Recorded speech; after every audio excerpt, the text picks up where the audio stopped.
Hi, welcome everybody to our Friday Market Insights. Today is February 26th, nearly at the end of the month here in February. I'm joined today by Justin Hahn from our investment department, and my name is Thomas Holloway. I'm a portfolio manager at Genesis. Let's kick it off today. Justin, can you tell us a bit about what happened in the markets this week? Yeah, so the big highlight this week in the markets was the US 10-year bond yields hitting 1.5%, bringing it back to pre-COVID trading ranges.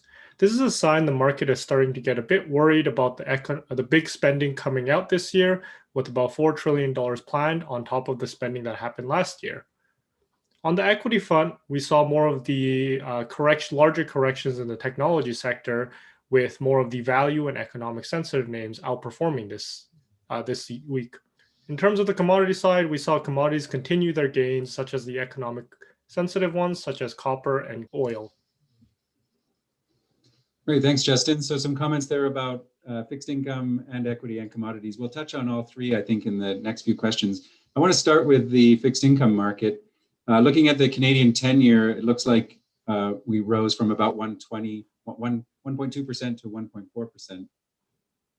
And if taking it back maybe to year end, it looks like the 10-year is maybe almost doubled in yield. So what's going on there? Is that investors starting to think about inflation, or is it more real yields? We think it's a bit of both. Longer-term inflation rates haven't moved much this week, but they have been slowly trending upwards since the start of the year and late last year. We also saw real yields rise about 15 basis points in the US. But a lot of the moves this week in particular, we think it's due to, as mentioned before, more of the market getting concerned about the big stimulus coming in with almost $4 trillion being flooding into the economy. Right. And, I use the word inflation there. And if I think back to kind of classic finance literature that was developed over the last few decades, the word inflation kind of feels like a scary word for investors.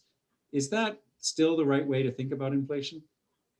We think the inflation isn't as big of a concern as it was 12 years ago. We're finally seeing signs of a breakthrough. We've been in this trading range for about 12 years, under 2% inflation, never really hitting the target. The Fed this year has also come out as more accommodative, letting inflation rates hit above 2%. This higher inflation rate will also help draw down some of the interest burdens that's going to come from the massive stimulus for all the governments this year. Okay. And on the same subject, just maybe to extend that a bit, yeah, one comment that I've read about commodity price increases is that certainly there's a sort of one-time impact to inflation, because we measure inflation year over year. So if the price of oil goes from 50 to 60, obviously that's going to trickle down into the inflation measure for that year.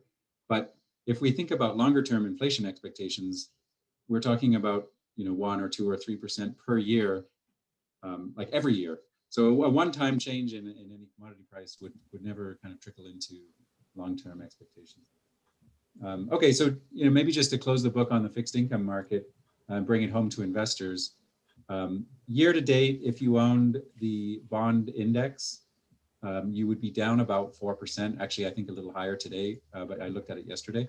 So that's kind of a little bit of the sell-off that everyone's been waiting for.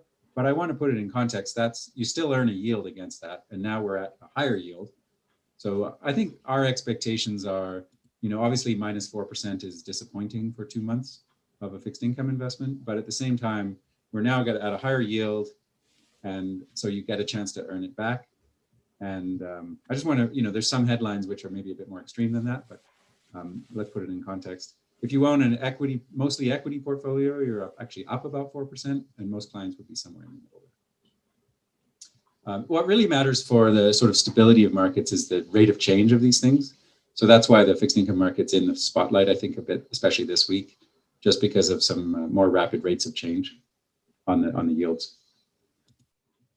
Anyway, let's talk a little bit more about commodities, because that really is the other story of this year so far. And it's not just the price of oil, which might be in the headlines more in Canada, but it's also, everything from lumber to copper, pretty much just about everything, even agricultural commodities. We talked about the impact that would have on inflation, but what about, back in the equity portfolio? It must make a difference if copper prices are higher, if you're a business that actually uses copper or produces it. So how are we thinking about that back on the equity portfolio? Yeah, so on the equity portion, we are keeping that in mind. We're favoring more of the material production companies and more economic sensitive names during these times rather than those input companies. This is also partly the reason why we saw the technology sector sell off. A lot of the parts they were using have gone up in price. As you mentioned, it's not just oil, it's a lot of the other materials have gone up in price. So it's a little bit of lowering the expectations on that side. And going forward, we're expecting this trend to continue with economic momentum picking up. A lot of these commodities are returning to or even higher than their trading ranges before the COVID levels, with oil shooting up and copper continuing to rise throughout the whole last year and this year as well. So we're keeping an eye on the portfolios, watching those prices, not being too exposed in a lot of the input usage companies that use a lot of these commodities. Right. Just one point of clarification, by the way, the one commodity sector which has been weaker is the gold equity sector. So that's when Justin says economically sensitive commodities, he means like commodities that are actually useful for something, unlike gold. And gold is useful for different reasons in portfolios, but not really tied to the economy. This conversation about commodity sensitivity in the equity portfolio does kind of make me think about for our fossil-free clients. That there is certainly maybe a gap in the portfolio around energy producing companies in particular. But we do have some sort of tools in the toolbox to manage around that. So can you just maybe remind us a bit about that, how maybe investors in the fossil free don't need to be too worried about missing out on the energy rally? Yeah, so ultimately, when oil does go up, it's really hard to compete in the fossil free portfolios. But during the portfolio construction phase, we find highly correlated sectors to oil to fill the big energy gaps. This is the financial sectors, particularly in Canada, as well as consumer discretionaries or other materials. Our optimization software works to lower the tracking error, so we're not too far off from the benchmark when these shocks do happen. As you mentioned, these one-year shocks for a lot of these commodity prices. Our move last year as well to a more global portfolio from 35 TSX to 65 world into more of a 25 TSX and 75% MSCI world has also helped reduce some of the tracking error. As the energy sector in the TSX is 12%, while in the S&P 500, it's only about 3%, which is similar to what the world percentage is as well. Yeah, that's a really great point. We know in Canada, the energy sector is super important. I live in Calgary. I can tell you it's a big part of our consciousness here, but it really helps to hear that global context. And, like you said, in the US market, the energy sector is only 2 or 3% of the market. So makes sense. We're not, if you decide not to own it, you're not missing that much. Great, thanks for that summary. And I just want to say to all the viewers, thanks for tuning in. If you have any questions for future videos, please feel free to reach out to me or any portfolio manager. And other than that, have a great weekend. And thanks again for tuning in.